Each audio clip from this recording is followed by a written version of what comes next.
for coming back for our LinkedIn Live on the Misfits of Real Estate. I've got my co-host Matt Druin over here, and Yo. today we've got a special guest, Scott Kidd, aka Scotty Yachty, which I just learned. Awesome nickname. So he's on the boat right now, but he's taking some time out of his day to give us an update on where he's at now and kind of tell us a little bit about his story. So without further ado, let me bring him on. Hey, Scotty, how are you? Hey, not bad. How you guys doing? I'm just here in San Diego. It's one of the days that's not actually sunny today, but I guess that's one day out of the year. I'll take it. It's not bad. It's just got down here from Alaska via Washington, but it was a long season in Alaska. It's nice to be where it's warm again. Nice. Yeah. Well, welcome back to warmer weather, right? Why don't you just take a little bit of time and kind of tell the audience how you got started in real estate, how you transitioned, and what you're up to currently? Well, currently, yeah, I'm a multifamily investor. I do I invest in other people's syndications. I'm co-GP, and I do some smaller JV investing for my personal portfolio. And how I got started, it was, I did usual thing like a lot of people do is I bought a single family house. Family got bigger. We rented the house and bought another house, and then went from there. And then had a friend of a friend. We were just kind of hanging out, and he told me that he was into real estate, and he and his brother bought and sold a 46 unit apartment in Houston and made a large sum of money within a couple of years. And I asked him, well, how did you do that? He said, well, you know, um, it's not that difficult. I did it, so you can do it. It's not. I'm not the smartest guy, so so I went from there, started doing the research, started going to meetup groups and self-educating. I mean, thank God for YouTube University. It's very helpful with just about everything. So went from there, met some partners at meetup groups and stuff, and kind of got discouraged at first because a lot of the meetup groups were they just try to sell you something at the end, and then so I eventually started my own meetup group and met more partners and stuff, and still have it in Fort Lauderdale, West Palm Beach, and Stewart. We've collaborated with a few other groups that did at the same time that are doing meetup groups at the same time. So it's grown a lot more rapidly since we've collaborated, which is the same thing with the multifamily stuff as all the networking and stuff. That's how I got invited into any of these deals, putting myself in the room with all the other groups. Um, that's what kind of has been my mainstay, and I'm good at the networking part, and I like connecting with people and connecting other people. So I just for the most part, that's what I focus on. Yeah. So I want to pull on that thread a little bit, like, because a lot of people, reach out. I want to get started in real estate. I want to learn real estate, and I tell people, like, you got to get surrounded with people that are like-minded, that want to do the same thing, that helps raise your thermostat, raise that bar, and that sort of thing. And join a meetup, right? So you followed that advice. You didn't like the meetup or meetups that you went to. So where did the idea come from to start your own meetup? And who gave you permission? How dare you? Well, I met one of my partners. I met her at her meetup group, and her meetup group was after going to about 10 or more of them. I said, well, let me just go to one more and see how it goes. And I ended up going to her meetup group, and I got along great with her. And it was a very relaxed atmosphere. People were just, connecting and talking about real estate and what they were doing. And I learned a lot. And I started to think, well, I've been doing this for a little bit, going to these meetup groups, and I've been on the boats for 20 plus years. And I know a lot of people that work on the boats, and they don't really, they don't know that all these options are available, and I didn't know that either. So I said, well, let me see if I can share that with them, because a lot of the people live on the boats and they don't have any, they have a lot of disposable income. And I figured I could get a few other captains, engineers, and people together, and we could take down some of these properties and invest together. And so that was the premise, and it's grown from there into a lot of other types of professionals, and it's opened up a lot of doors for me just to be able to meet a lot more people and put myself in the room with all these other people that are like-minded. That's awesome. So are you doing like the fund to fund model, or what's your strategy? Right now, I'm just going on because I've decided about a year or so ago to kind of focus on one thing because I'm still working roughly 6 weeks on, 6 weeks off, and I do the real estate stuff 365 days a year because I'm kind of an addict. But as we do get addicted, but uh, for now, I mostly just come in as co-GP and help raise and help anything on the back end that I can do while I'm on the boat. Source whatever needs to happen to help the deal get across the finish line. And for the most part, raise capital, asset management. Do stuff on the back end because I cannot guarantee that I can go and walk the property and stuff like that, but I can help collaborate the data and stuff like that. Yeah. How have your raises been? Did you start when you first started raising capital? Were you raising smaller sums and now you've like scaled it, or you've been pretty consistent for each raise? Um, it's been some better than others, and initially not very great.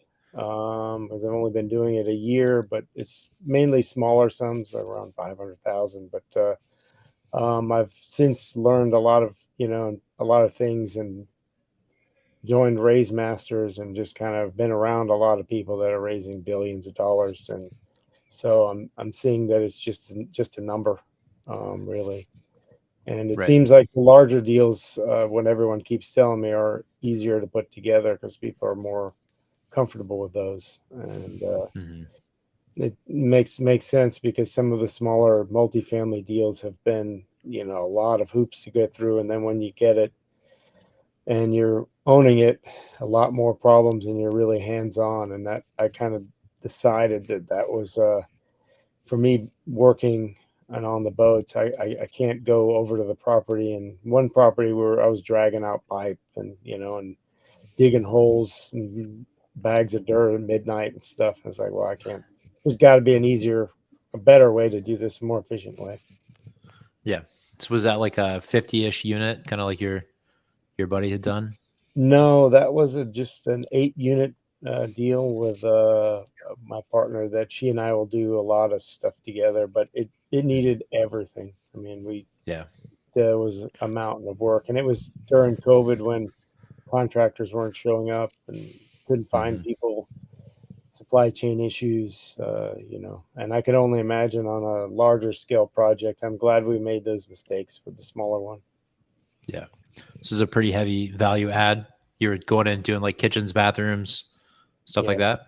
Yeah. everything, interior, exterior, pretty much Not back everything to that studs. All right. Could you salvage the drywall at least? uh some of it. Some of it. So what Some was of the total? What's the total project cost? total project cost. I think we initially said we were going to do about 6 to 8 thousand a unit, and ended up being about 16,000 per unit per Okay. floor. Oh, So that's not terrible. no, it wasn't, but it was a nice learning experience. I mean, Yeah. we did pretty much go back to the studs in the kitchen and The the bath. bathrooms. Yeah, because it was a 1961 building, so it's luckily most What of it is concrete. So what's the size of the units? um, they were probably about 600 to 800. 800. They're all one bedroom Okay. studios, thank God. Yeah. And did you really boost the rents by doing that? Um, yes, we did, and the area was an economic opportunity zone, so that was Mm. helpful as well because there were some incentives there, and there were also, we really ended up having to do just about everything on there. So Scott, I'm going to jump in here real quick because you're one of the first guests we've had on the show that has done an OZ deal. Tell us about the structure on that. For those of you all that are listening that aren't familiar with the Opportunity Zone incentive, there are certain census tracts in the country. Some pretty monumental legislation that doesn't get a lot of spotlight. And we haven't seen a lot of them in Rochester, New York. But kind of tell us about that and how you structured that deal and all that stuff. Well, initially our thought was to keep it for an extended period of time. That way we could take full advantage of the Opportunity Zone. Because I believe in that particular instance, we held it for 10 years, we wouldn't, if we sold it after that, we wouldn't have to pay any capital gains, and they wouldn't recapture any of the depreciation. And Unfortunately, we ended up selling it, but fortunately, we did end up tripling our money in about 8 months.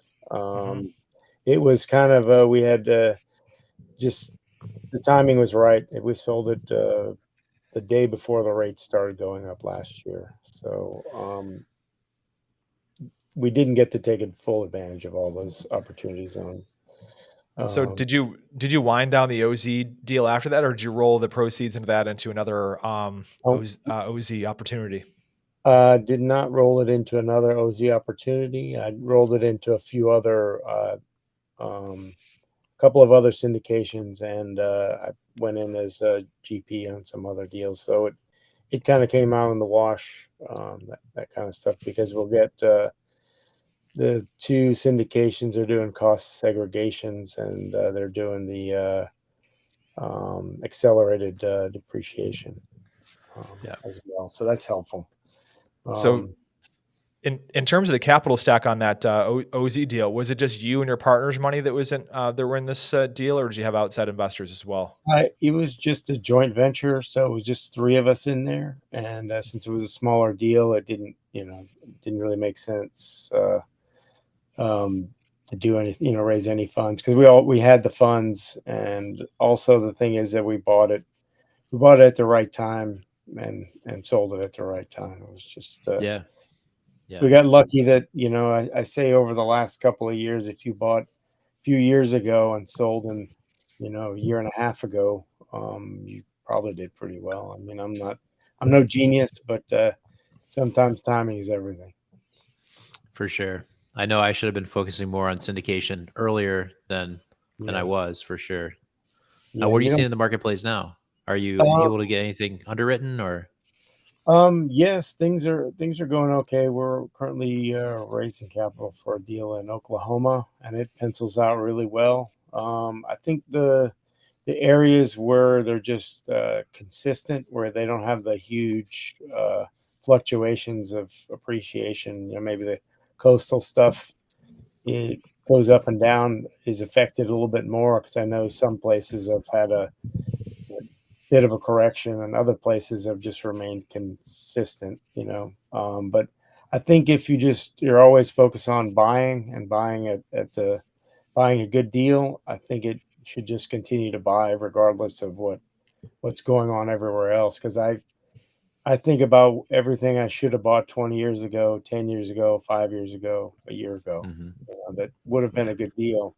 And like yourself, I wished I would have gotten into the syndication a lot sooner, because I didn't realize the power of just collaborating. It's kind of overwhelming, the possibilities, because all you really need is all it takes is another couple of people, and you can take down some very large properties and go at scale. Yeah. What are you seeing for cap rates, like on the one that you're penciling out? This one is a 6.5. Of course, I believe in Oklahoma. I think that's probably about the median. They're steadily going up a little bit, but I don't think there'll be any kind of huge swing. You know, Midwest, in Ohio and stuff like that. Places like and there's a lot of, because of the cost of everything there, a lot of companies are moving there. In Oklahoma, you have oil and gas, and then you also have a cost of living that's pretty moderate, and things like that. Are you Yeah, putting so any debt on that? Sorry. It's an assumable loan. It's Oh, nice. 3.06.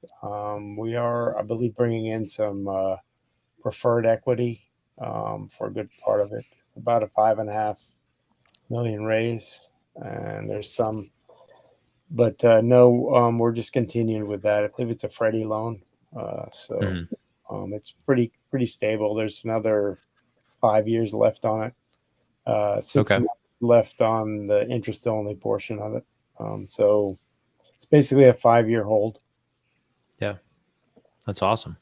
Yeah, How many units are in that one? that one is 142. Nice. yeah, and on the speaking on the debt there, so what's the total capital stack for this deal? The total capital stack is 5.5 million. The purchase is around 10.5. That's including, I believe we scheduled for about 7,000 a door for that. It's fairly light. It's mostly just updating stuff, and there's a lot of exterior stuff is included in that for that. And I believe it's 2% of, 2 million of preferred equity we're looking for. So the actual raise will probably be about 3.5 million. Now on the actual speaking of the debt with assumable loans, so what is the total? And I didn't bring up my calculator here. So what is the total like loan to cost on this deal then, considering you're assuming? The loan to cost.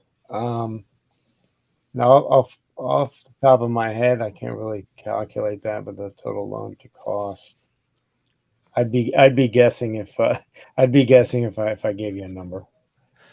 Okay. Yeah, because the thing is that, I mean, Mark and I operate in the Rochester area. We kind of have a blend of stability and cash flow with our real estate deals here. So, it's not uncommon like for us to run deals at 75%, 80% loan to value, Okay. and still being able to, maintain our, debt service coverage ratio with our banks. So I'm always intrigued by other markets where, okay, you have a 6.5% cap rate and you have, let's say a 7.5 or 7% debt environment. So you got to bring substantially more equity to the table Yeah, on those I believe deals. the loan to value is it's around 65%. So it's a little Mhm. more, like you're saying, we have to bring a little more equity in, which is Mhm. okay. It's a safer play. Mhm. You're seeing some deals go down that were 80-20 or 90-10, like that. Some of those larger deals that have been in the news recently. Is this current deal, are you guys going to manage it yourself, like vertically integrated with your partners, or do you have a third-party management? How do It's you? third party management. It's Access Living, I believe. So they're a nationwide company, and one of the other people on the GP team,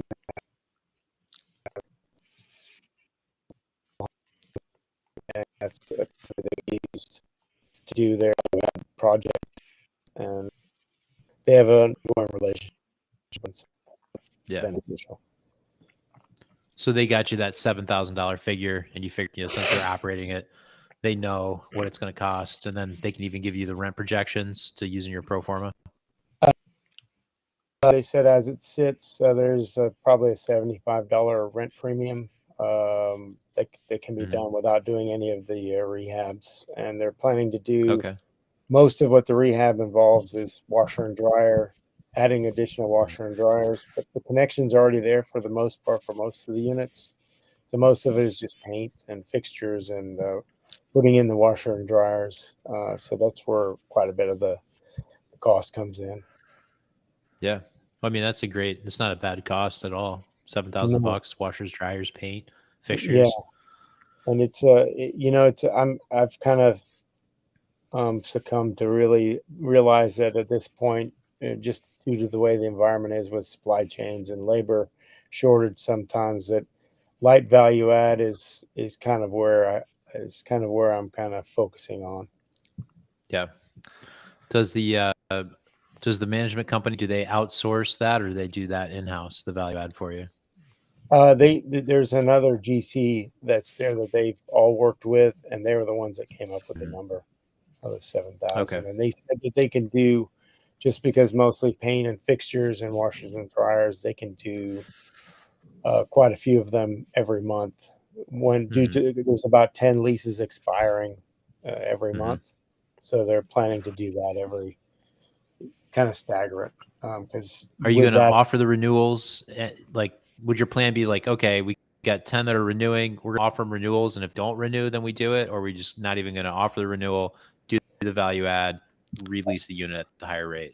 I believe the plan is to offer the higher, offer the higher rate, see where that sits, and if they don't The need to be done, $75? yeah, Yeah. to see, who wants to go where, because that way it can get more of a consistent cash flow.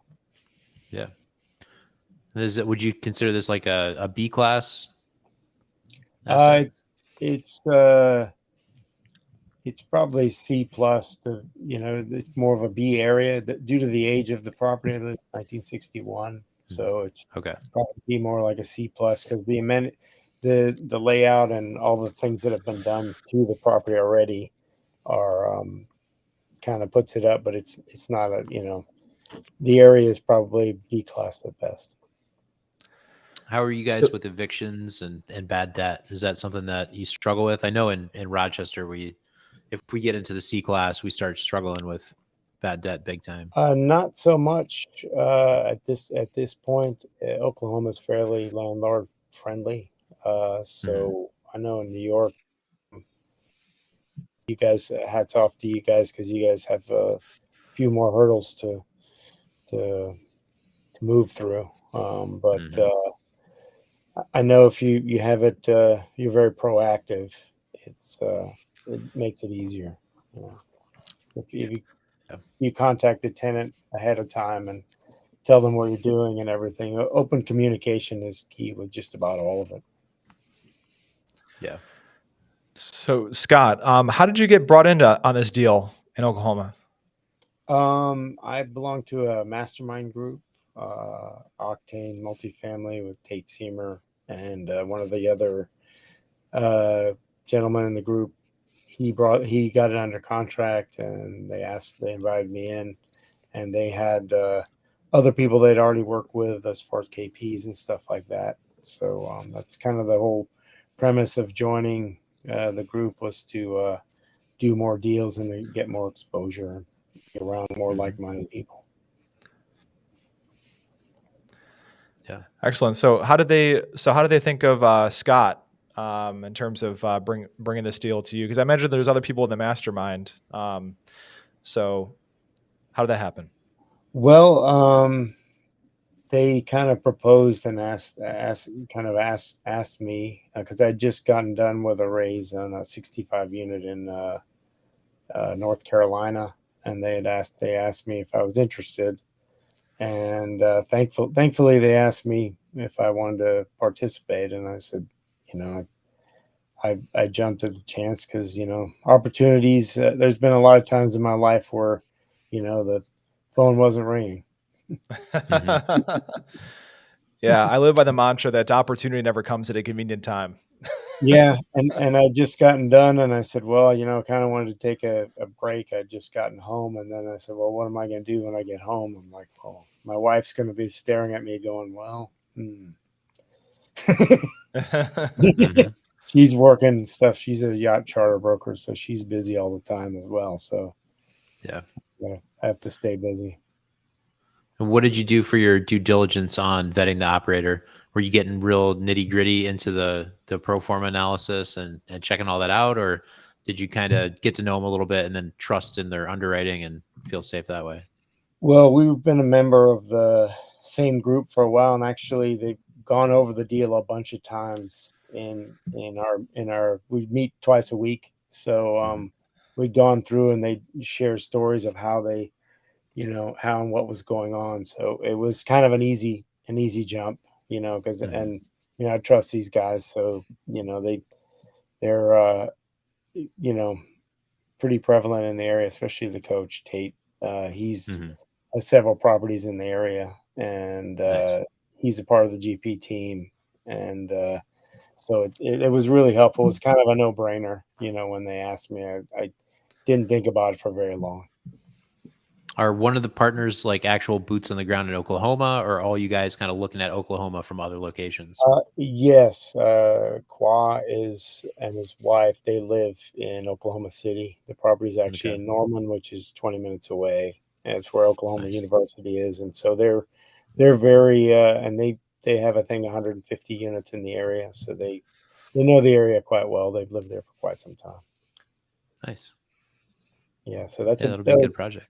that was a big help. And like I said, things just kind of came together. Like you were saying, opportunity does only comes at these inopportune times. So Right. if Got to it seize seems, it. yeah, I'll rest when I'm gone. Yeah. So, what are your goals for this year and next year? Uh, this year and next year, like I'd mentioned before, I have some JV joint ventures that I do with smaller multifamily that's in my personal portfolio, and to focus on getting about two of those a year, and in at least two co-GP partnerships, and invest in at least two more syndications in other people's deals that I know. Just do at least two of those every year and just kind of grow. I ended up doing more than I said I was going to do this time last year, which was very thankful for that and grateful for that, because a lot of times, like I said, sometimes the phone wasn't ringing, and the opportunity wasn't there. But that's my plan for next year, and I just want to focus on the just meeting and being around more of the people, so I can do more quality, larger deals that are beneficial to everybody. That, and just to Yeah. keep letting other people know that these opportunities are out there, and even if they don't invest with me or what have you, just I want them to know that there's something out there for them. They just got to get out there and look for it. Yeah. What is your secret sauce for raising capital? Um, Got any advice for people that are just my getting into the game secret and they want to get better? sauce.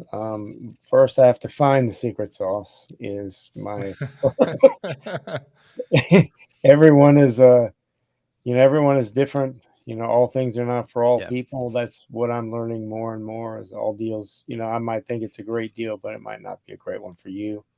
Might not fit your life. But the key for me is learning how to read what's best for the investor, because that's what it's about.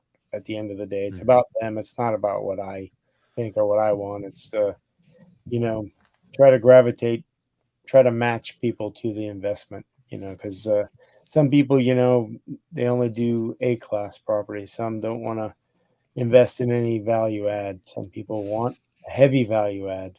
Some people, everyone has different tastes and are in different stages of life, and all that's always changing. So if you learn and grow with the investor, I think that's probably the best way to get niche down and find the right investors for what you're doing. Yeah. What's been some ways that have worked for you for finding people? Are you just kind of going through your Rolodex and reaching out to people you've done business with, or what would you say there? I've reached out to a lot of people that I've known over the years on LinkedIn. LinkedIn has been very beneficial, just because it's when you speak or contact people on LinkedIn, people are a little more serious about business friendly conversations. So LinkedIn has been a big plus for me. Nice. Are you pushing out a lot of content on LinkedIn then? I'm planning to do more. Mhm. I People tell me I should do more about what I'm actually doing. I think that's probably, and I've always been I don't know, just hesitant, because I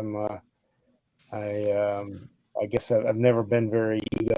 I've never had big ego, and I didn't think anybody would really want to watch any of it. But I did a bunch of videos and still do, and most of them were quite terrible at the beginning, and probably still terrible.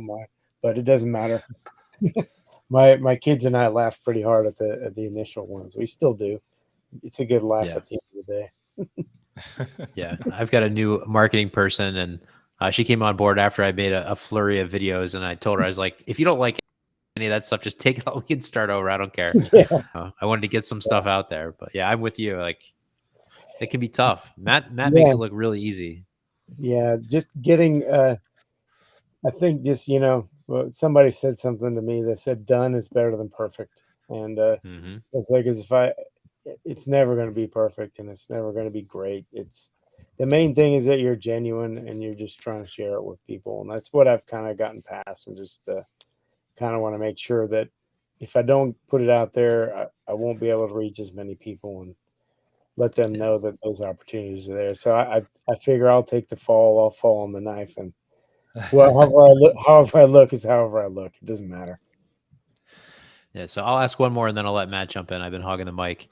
What does your conversation kind of sound like? I guess like I'm always interested in people's, they call them scripts or whatever. I've never like taken somebody else's script and regurgitated it. I've always built my own scripts. So I'm just kind of curious, what does it sound like when you're speaking with somebody and you're getting them towards a closing for a capital raise?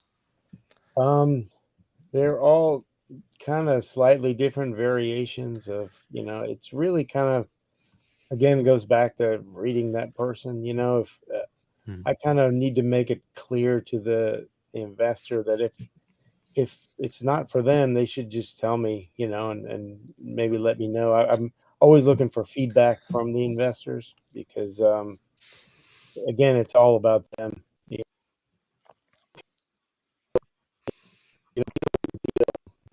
I'm more Hmm. interested about the team. Make a bad deal into a great deal. If you have a bad team, they can kill a great deal. So That's you just rip the usually what. Band-Aid off. You call Yeah. them up and you're like, hey, it's Scott. I got this great deal I wanted to tell you about, and just jump right into it. No, I don't. I usually just ask them what they're doing, and Yeah. especially if it's somebody I've known for a long time, I more want to get to know them and see what their needs are. Hmm. That's mostly So you're what I. asking them about like current investments, like what are you investing in right now, kind of Yeah, thing, and then saying, yeah. then kind of work your investment in there. Well, this is what I'm working on, and I'm Mm. raising capital for it, kind of thing. Yeah, I mainly kind of see where they're at, with like you said, what they're investing in and what their goals are. Like, what are they investing for? Like, is it for the kids' college? Is it for, is it because they want to retire? Is it because they want to defer some taxes? Then the kind of conversation grows from there. If they're looking for some tax advantages, I can go right into the advantages of the deal that we're working on and that kind of stuff. Or if they need their money, within a year or two, I generally qualify and tell them that this is probably not for you because, you're going to be locked for 5 years, possibly longer. So we Hmm. won't be able to liquidate. It's not a liquid fund. And that's part of the education process. A lot of people think you can just get it right back out, you know. Hmm. So I mostly gear it, towards that particular part. I try to make it more as personal as I can. Gotcha. Yeah, Scott, in regards to talking to potential investment partners, that sort of thing, do you invest outside of real estate? Or are you 100%, allocated to real estate? No. I have some, I have a retirement fund that's mostly tech stocks and stuff. And I have, actually, I just recently bought an e-commerce store. So I'm doing that as well. We have a wife and I, stuff like that. So I'm really diversified. I like focusing on multiple types of income streams so that if one is down, you have some coming in, and plus I manage yachts and do some other things as well. But that's no, I don't wholeheartedly go into real estate, but all my excess funds go into real estate for the most part. Yeah. What is yacht management like? That sounds really fun. Well, it's kind of it's similar to property management. You Mhm. pretty much the same thing. You have the same ills and struggles. Haven't done right now. I'm just working on one boat by itself, but I do help out other friends. Usually, I've been known as on the yachts and stuff as kind of the disaster management guy. Mhm. If nobody else will touch it and it's caught on fire and almost sank, they usually wait about a year. Then they hand me the big floating Mhm. floating mass and say, "Hey, Scott will handle it." And I'm like, no, yes, no. Can you get management contracts that are like year over year over year where they just renew with you, and if there's no problems, you just get a fee, and then when there is a problem, you do something, or is it like they're just going to call you and only pay Um, you if you're actually doing Usually, what something? it is, the stuff that I was doing was kind of like I would align myself with some of the brokers, the yacht brokers, where they have a boat that's up for sale, and a lot of times those boats are just sitting, and they need somebody to go over there and start it up, run it out for a little bit, keep it detailed and clean, so that when they do have a showing, that it's ready to go. If they have to do a survey, which survey is pretty much like an inspection, Mhm. um, so when that happens, I'd crew it up and do the survey, sea trial and stuff with them. It's kind of the same thing that you would do, but most of the time, the boats that I would manage were just basically seen as you say, as we say, mothballed, where they're just sitting there Mhm. waiting to be sold. So that has its advantages and disadvantages. I met an investor that is buying a boat and bringing it up. He's forget where he's going to park it, maybe in Irondequoit Bay or something, and he's going to Airbnb units inside of it. I thought that was an interesting. Yeah. It sounds like a decent undertaking. Yeah. Yeah. Being all over the place. Um, I don't know. I wouldn't do it just because I don't want another job. If I had Right. someone to manage it, it's Airbnb is a tough ball game nowadays anyway. But a boat on the water would probably do pretty well. Yeah. Yeah. Yeah, that's interesting, Mark. Is the plan just to like keep it docked and then Yeah. Airbnb it? Okay. Yeah. Yeah, It's I like see. an old steamboat or something. So I guess it's Oh, like a really? cool retro. Yeah. Oh, Yeah. if you could send me the link for that, if I ever go up there, I wouldn't mind staying there. I I think like it's this. not here I yet. like He's got to get it through. I haven't talked to him real recently, but he was in the process of getting all the approvals to get it from wherever it is. I think it's in like New York City area. He's got to get it all the way up here to Rochester. So he's got to go through all these different. And at one point, he said he's got to lower it. He's got to lower it Oh, because he yeah. could barely fit. And yeah, it's quite the ordeal. So I'll Yeah, definitely reach out to him and he's see where he's at with it. yeah, he's probably going through the Erie Canal. If Hmm. he's actually a friend of mine, he has a business where he um, takes the masts off the boats when they're going up the Erie Canal to where it's and make it under the bridge, and then they remast it. You do everything. It's Yeah. a pretty unique business. Yeah. I'd be no, I love maritime history and stuff like that. So if it's an older steamer or something like that, I'd probably go over there and completely nerd out on that. Nice. Yeah. I will put you two in touch for sure. Yeah, that'd be cool. Maybe you need Yeah, somebody Mark. to bring it up there. Yeah, Mark. Maximum. I can see the pitch right now, Mark. Maximum depreciation benefits and no real estate taxes. Right. Yeah, but boat You get your maintenance slip costs fees. boat maintenance costs can be much higher than any taxes, Right. especially in New York winter. Yeah. Isn't it It's boat rough. stand for bust out another 1,000? I think it's now bust out another 10,000. 10,000. Yeah. Yeah. Oh, that's interesting. Yeah, I had a client that was a pretty, I guess I'd say a eccentric individual who declared bankruptcy multiple times and ended up founding through Lifehack, getting a boat, like a old yacht, and parking it in the bay, Irondequoit Bay, and he lived there year round. And so he'd have these like bubbler things that would be around the side of the boat to basically keep from the boat from like freezing into the water. But yeah, I was always intrigued at the that type of thing, and you could see those things over in what is it, like in like Denmark or something like that. There's like Yeah. some people that like basically there's these Yeah. boats that they don't go anywhere, just people live on them. Hmm. Yeah, there's like in Amsterdam and Denmark, they have those houseboats that you can actually. It's become very popular because it's so expensive to live there, and I would go and stay on one. I think because you're right in downtown, Amsterdam, Copenhagen, and it seems like it'd be pretty cool. Yeah. Yeah. So Scott, how I'm always interested to hear this, like especially with our guests that have like different backgrounds, that sort of thing. Because we've interviewed people that have been like, real estate brokers that got into the real estate investment space and that sort of thing. And how you sort of, meld your professional experience and the skill sets you've acquired in your own trade in the real estate investing business, and specifically kind of like what that looks like.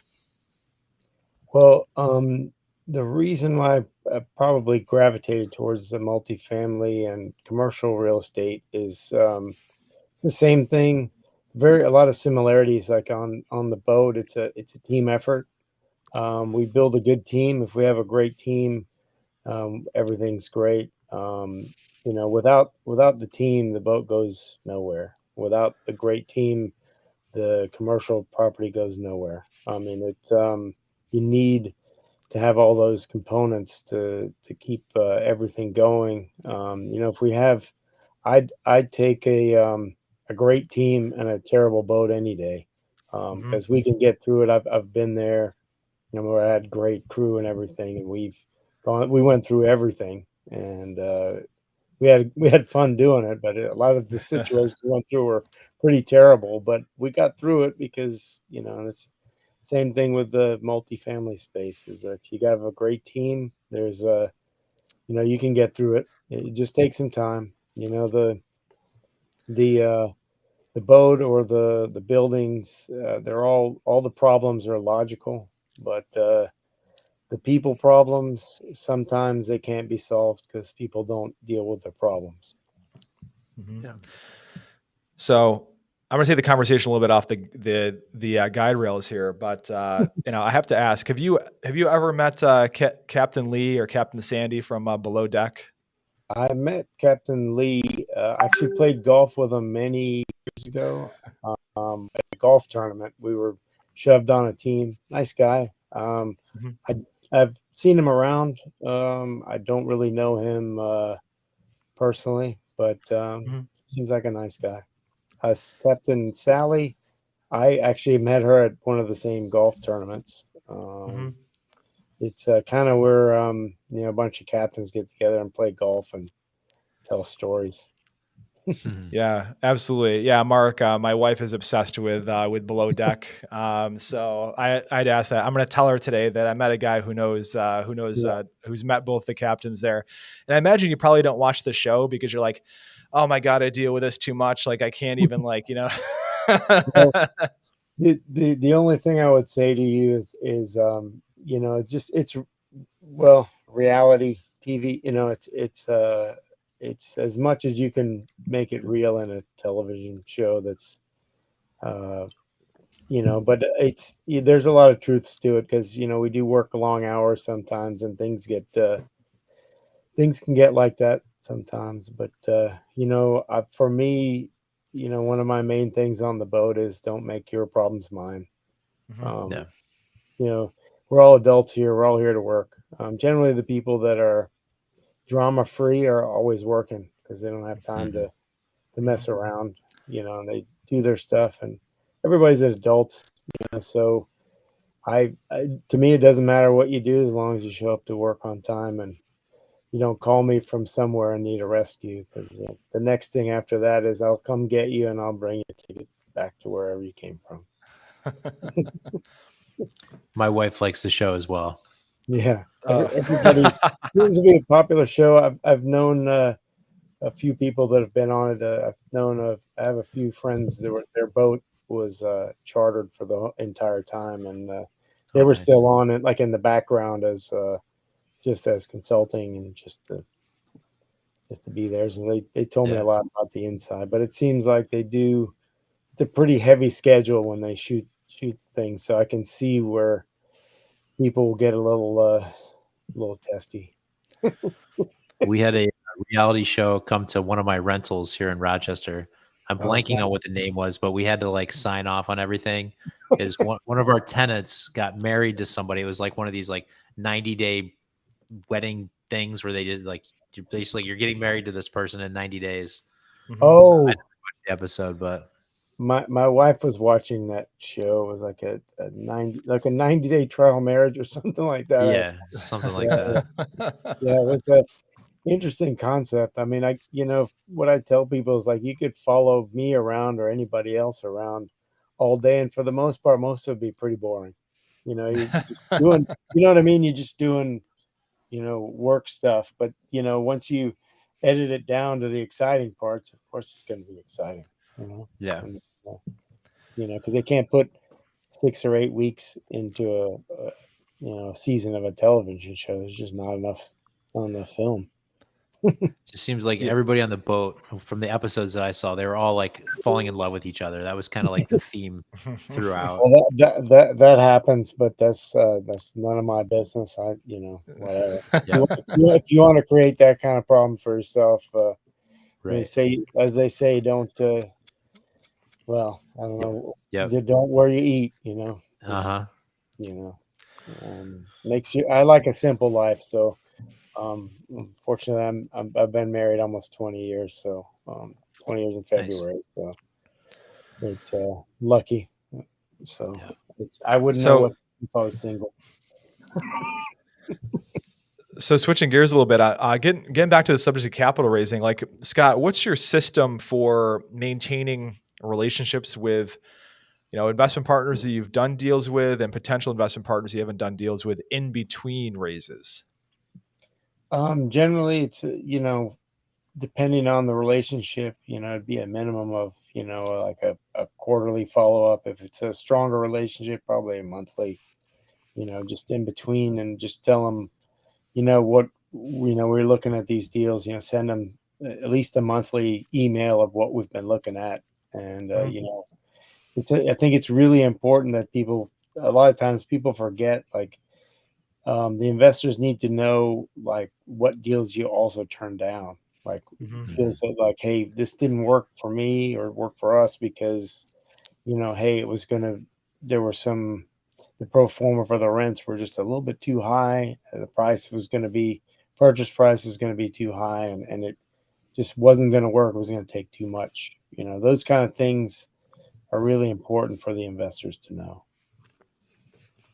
Yeah, I think that's a great idea. I mean, I'm generally contacting our investment partners like on just a check in, like kind of just have a best friends conversation. But I've also we kiss a ton of frogs, and none of our investors ever hear about those frogs. So that's definitely a good idea to integrate into it. It's like, we took we took a good hard look at this deal. This is the reason why we didn't like it. We'll let you know on the next deal that we do like. Yeah. And, I think it's important for them to know your failures too, maybe not too many of them, but know that, why this deal didn't work out, why maybe what you could have done better, and on a deal that, hey, we missed a couple of things, but, this is where we're going to do better on the next one, because no one saw COVID happening, but, Right. a lot of people did some things that were very creative that, overcame a lot of it. And it's good for them to know, because they know that you're going to have their best interest. And that's what's most most important. Yeah.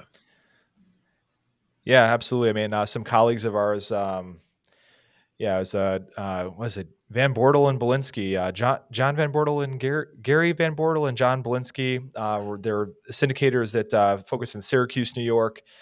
And one of their deals they bought like right before COVID hit, it was a C, kind of like a C minus area. And they kept everybody updated through that. I mean, I think that they went from like 90% collected down to 60% collected, and we're still able to maintain distributions throughout that period to their investors. So even those cases where you are like getting put through the buzzsaw, I think that and I've certainly done it a lot myself, and I'm not afraid to talk about it. I mean, I talk about that a lot, just so people know that like, hey, I'm a real person. I've been through some stuff, and this is what makes up my experience. Because I've actually fallen into the pitfalls, and sometimes fallen into those pitfalls more than once, right? Because I'm was too hard headed.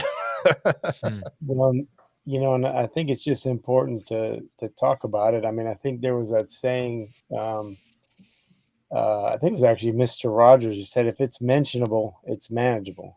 So it's and you sharing with the investors, it helps you kind of sound off it and kind of let them know that you're, like you said, a person, and that helps you like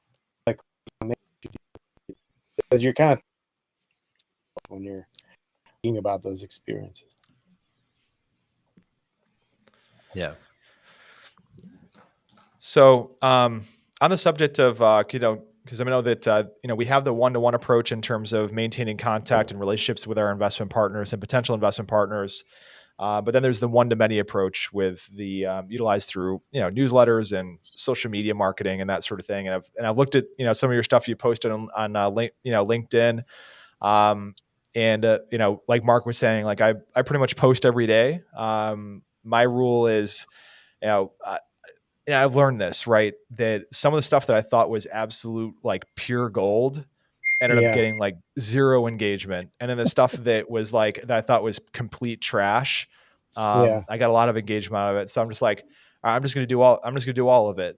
And I find that having those, that regular, content that comes from the heart where you're trying to put, deposits out there in the universe of value, kind of take it or leave it.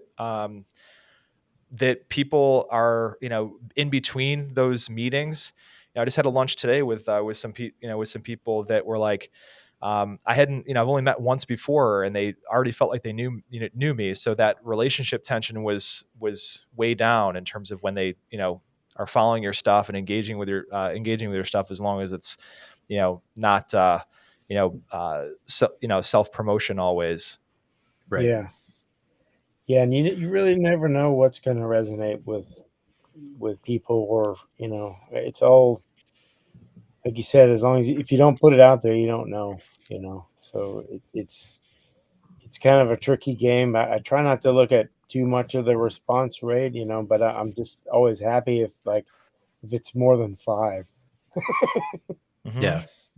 No, I get the most response in real life. So I don't get much interaction online, but then if I go to a networking event, it's just like everybody's coming up to me and asking me about the stuff that I'm posting. And I'm like, okay, people do see this. They're just not commenting on it. Yeah, that's I find that, and I find that if I can create the opportunity where I can get in front of somebody, I'm good at the person one-on-one person, because I'm more comfortable with that, because at least I can see the person. And a lot of times it comes off as awkward when it's not in person. It's a little less formal, so it's harder to kind of read the room per se. Mm-hmm. Yeah, that's why networking is so important. I'm with you 100%. Definitely is. I've been doing a lot of it this year. It's been really good for my business. Yeah.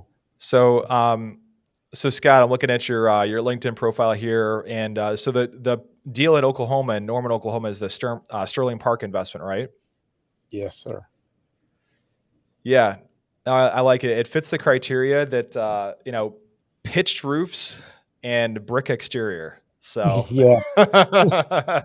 Well, yeah, you guys in Rochester there, man, you got to have the solid everything or you're just not going to make it, right? Mhm. Mhm. Yeah. Yeah. Yeah, because I've dealt with the opposite of that of not durable exteriors like wood clad exteriors and flat roofs. Ooh. And it is flat roofs are, regardless, even if they're brand new, are always going to leak. You're going to have problems with them. And typically, Yeah. if you're dealing with a residential tenant, I mean, the tolerance factor for having their leaks coming in through the ceiling is No. not too high. Oh, That and the insurance companies don't like them as much either. Mm-hmm. Absolutely. I've got a flat roof on the redevelopment that I'm doing now. We're putting a brand new roof on it. Matt, it better not leak. It better not leak.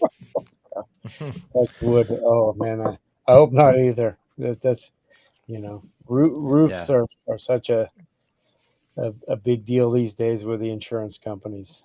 I know in Mhm. Florida where we live, that 13 unit that we have near Daytona, they renewed our insurance, but they did not renew our wind and storm. So we Wow. had to get an additional policy from Citizens, which is basically the government for that. So, I don't know why we have insurance, the other policy at all, because the only reason why we need the insurance is because of a wind or storm. Hmm. But that's the world we live in. So, Mhm. Yeah, I guess like to revert back to the roster areas, like we have this thing in our zoning code where all new commercial buildings by zoning have to have flat roofs.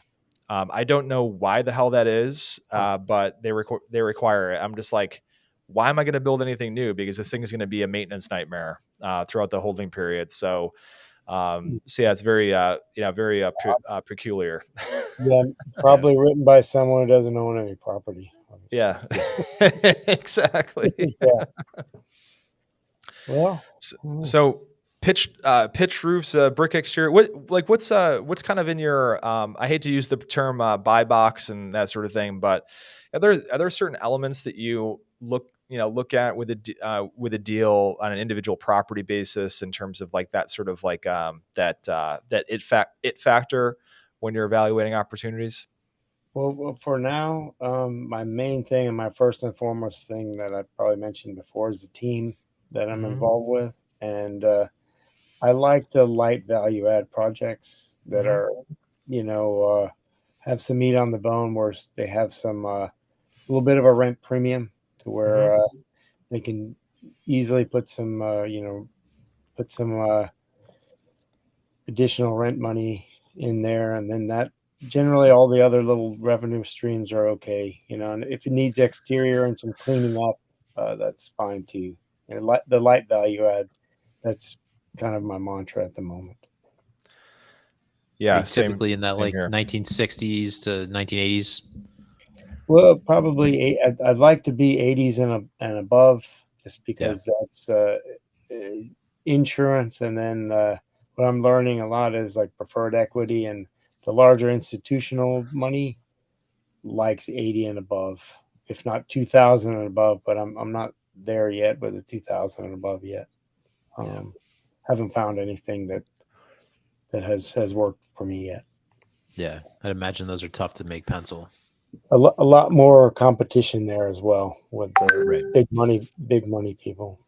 Yeah. Mhm.